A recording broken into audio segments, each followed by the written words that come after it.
When former President Donald Trump pulled his endorsement of Congressman Mo Brooks earlier this week, he likely changed the course of the U.S. Senate Republican primary in Alabama.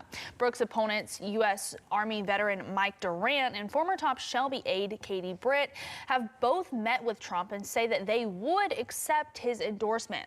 News 19's Kayla Smith has more on how campaign messaging will shift in the coming weeks. Recent polls have shown Congressman Brooks trailing behind his opponents Katie Britt and Mike Durant. After dropping his endorsement of Brooks, the former president announced he would endorse another candidate in the Alabama race for U.S. Senate. When we count the votes in November, he needs to be seen as a kingmaker. He needs to be seen where his candidates are winners.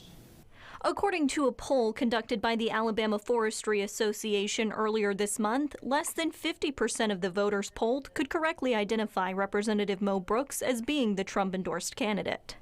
So I'm convinced that in part the decline occurred because Trump and Brooks didn't keep reinforcing the alignment, the Trump endorsement of Brooks. The Brooks campaign released its first political ads just days before Trump took back his endorsement. They've got to go to New Message and hope it resonates, and resonates rather quickly. Alabama's Future, a political action committee supporting Katie Britt, released new ads this week highlighting the failed Brooks-Trump relationship. He even said, Donald Trump is not going to do what people think he's going to do.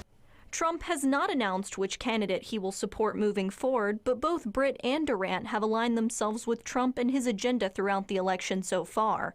Recent polls have shown Durant is leading the pack, and Britt has the most financial support, according to the Federal Election Commission reports. Up to this point in the election, most of the targeted political attacks have been aimed at the Brooks and Britt campaigns. However, with his recent success in the polls, Durant will likely soon be targeted by the campaigns of his opponents. Reporting in Huntsville, Kayla Smith, News 19. The primary election will take place on May 24th, and if necessary, a runoff election is scheduled for June 21st.